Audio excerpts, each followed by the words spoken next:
Voici donc sur la pente du Thor pour observer Chalice Hill, la colline du Calice qui se trouve voilà, juste en face de moi, et Weary Hall Hill que l'on voit en contrebas dans ce paysage. Alors Chalice Hill donc est une colline qui est malheureusement une propriété privée, donc on ne peut pas aller sur cette belle prairie invitante et monter sur cette colline. Donc il se trouve voilà en accès privatisé, mais qui du coup représente le chakra sacré de la déesse dans ce paysage de Glastonbury. Encore une fois, quand tu vois cette carte de Glastonbury vue de dessus, on voit une femme allongée et le Thor qui lui donc représente son sein gauche dans ce paysage.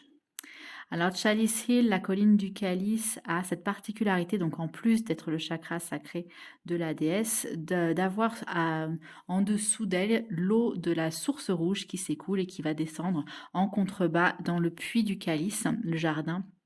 Tu verras dans une autre vidéo, et qui est rejoint par l'eau qui s'écoule depuis le Thor, la source blanche qui descend également, et donc les deux eaux se rejoignent après un peu plus loin en souterrain. Donc pourquoi la source rouge? Eh bien parce que du coup, Chalice Hill serait la colline, donc colline du calice, puisque donc le Saint Graal, le calice qui contient le sang du Christ, aurait été enterré en dessous, donnant cette couleur rouge du sang du Christ à l'eau du puits du calice. Dans la tradition pré-catholique, bien évidemment, cette source rouge représente le sang lunaire de la déesse, donc c'est-à-dire son sang menstruel qui s'écoule et qui donne cette vitalité et ce goût justement un peu plus sphérique à l'eau. Donc du coup, juste en contrebas également, on peut voir le cercle de pommier, donc qui a été planté très récemment, l'année dernière me semble-t-il, et qui va donner de magnifiques arbres une fois qu'ils auront bien grandi, un magnifique lieu de rituel également, et Weary Hall Hill sur lequel je t'ai fait une autre vidéo que tu as pu voir également pour expliquer la symbolique de cette colline qui, donc encore une fois, dans le paysage de Glastonbury, donc forme cette jambe gauche allongée avec son pied au bout, donc la partie verte que l'on voit de Weary Hall Hill à la pointe vraiment de cette petite colline. Donc voilà un petit peu pour cette explication de Chalice Hill et donc que l'on voit bien évidemment avec le Thor, donc ces deux collines qui forment ce paysage qui sont bien apparentes.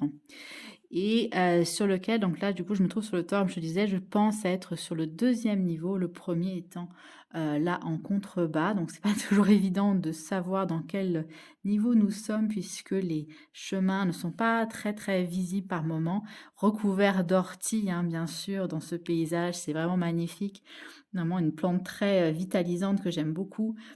Boire en infusion ou, manger, voilà, sous différentes formes.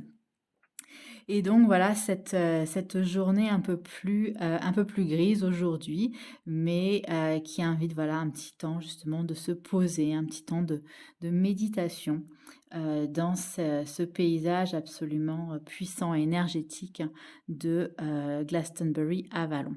Donc là voilà, je vais redescendre, vers ce cercle de pommiers, te laissant avec ces belles images de Chalice Hill, de Weary Hall Hill. Et je te souhaite donc une belle fin d'après-midi. Je te retrouve dans d'autres vidéos sur ces différents lieux sacrés de Glastonbury à Vallon. Et je te dis à très vite.